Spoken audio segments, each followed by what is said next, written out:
नमस्कार किसान भाइयों, स्वागत है आपका फिर से नई वीडियो में।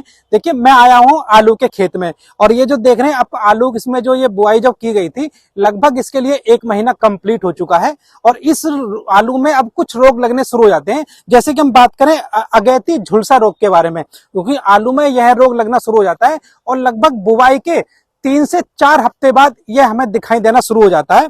और अगर हम देखें तो इसकी जो पत्तियों में नीचे की तरफ आप देखेंगे तो लगभग इसमें हल्के हल्के हरे रंग के और धब्बे से आपको दिखाई देने शुरू हो जाते हैं। और ये जो धब्बे हैं ये कुछ ही दिनों बाद ही आपको भूरे रंग के शुरू हो जाएंगे। और ये जो धब्बे हैं ये अनियमित आकार के होते हैं और जैसे ही इनको अनुकूल परिस्थिति मिलनी शुरू हो जाती है तो उससे क्या होता है कि ये पूरी पत्तियों पर फैल जाते हैं और पूरे पौधे को नष्ट कर देते हैं। इससे हमारी फसल को काफी ज्यादा नुकसान होता है। और इसी से संबंधित एक दूसरी बीमारी भी होती है जिसको कि हम जो है पिछेती अंगमारी रोग कहते हैं, जिसको लेट ब्लाइट के नाम से भी जानते हैं। और यह जो रोग है यह भी हमारा फंगस की वजह से ही होता है। और इसके लक्षणों की अगर हम बात करें तो इसके लक्षण भी लगभग ऐसे ही होते हैं। इसकी जो शुरुआत होती है वो पत्तियों के नीचे की तरफ से इसकी शुरुआत होती है और जो धब्बे होते हैं पहले हल्के हरे रंग के रहेंगे और उसके बाद में जो धब्बे हैं ये भूरे रंग के होने शुरू हो जाएंगे। और इन धब्बों का जो आकार है वो बहुत ही ज्यादा अनियमित आकार का होता है और जैसे ही इनको अनुकूल परिस्थिति मिलनी शुरू हो जाती है तो ये धब्बे एकदम बहुत बड़े बड़े होने लगते हैं और धीरे धीरे हमारी पत्तियों को और पौधे को बुरा नष्ट कर देते हैं। और इसलिए यदि हम बात करें कि इसकी हम रोकथाम कैसे कर सकते हैं तो सबसे पहले हम बात करें जैसे कि जो अगैती झुलसा रोग है इसकी हम रोकथाम करने के लिए क्या है कि सबसे पहले जब आलू की बुआई करते हैं तो बुआई करते समय हमें जो आलू के जो कंद हैं उनको एगलॉल 0.1% के घोल में 2 मिनट तक उनको उपचारित करने के बाद ही तभी हमें बोना चाहिए, जिससे हमें जो अगैती जो झुलसा रोग है वो फसल में नहीं हो पाएगा।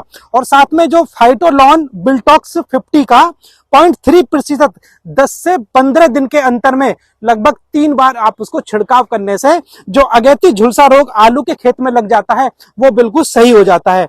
और इसके बारे में बात करें जो पिछैती अंगमारी रोग है जिसको हम लेट ब्लाइट के नाम से जाते हैं, इसकी अगर हमें रोकथाम करनी है तो इसकी रोकथाम करने के लिए जरूरी है कि हम सब जो प्रमाणित बीजों का ही हमें प्रयोग करना चाहिए। और जो रोग प्रतिरोधक वाली जो फसलें होती हैं जैसे कि आपकी कुफरी अलंकार है, कुफरी खासी, गोरी, कुफरी ज्योति, इन बीजों का आप इस्तेमाल करेंगे तो ये काफी ज्यादा अच्छी होती हैं।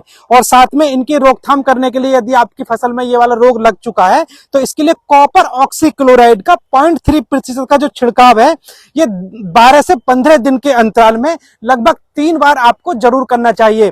इस तरह से हमारी जो आलू की फसल में लेट ब्लाइट लग गई है या फिर अलजी झुलसा रोग जो लग गया है इसकी रोकथाम करने के लिए आप इस तरह से कर सकते हैं। और आलू के संबंध में पहले बहुत सी वीडियो बना चुका हूं, आप चाहें तो उन वीडियो को देख सकते हैं। एंड स्क्रीन पर आपको उनका लिंक दिखाई दे जाएगा। और फिलहाल यहां तक वीडियो को पूरा देखने के लिए आपका बहुत बहुत धन्यवाद। मिलते हैं नेक्स्ट वीडियो में नई जानकारी के साथ, तब तक आप सभी को मेरा नमस्कार। जय जवान जय किसान।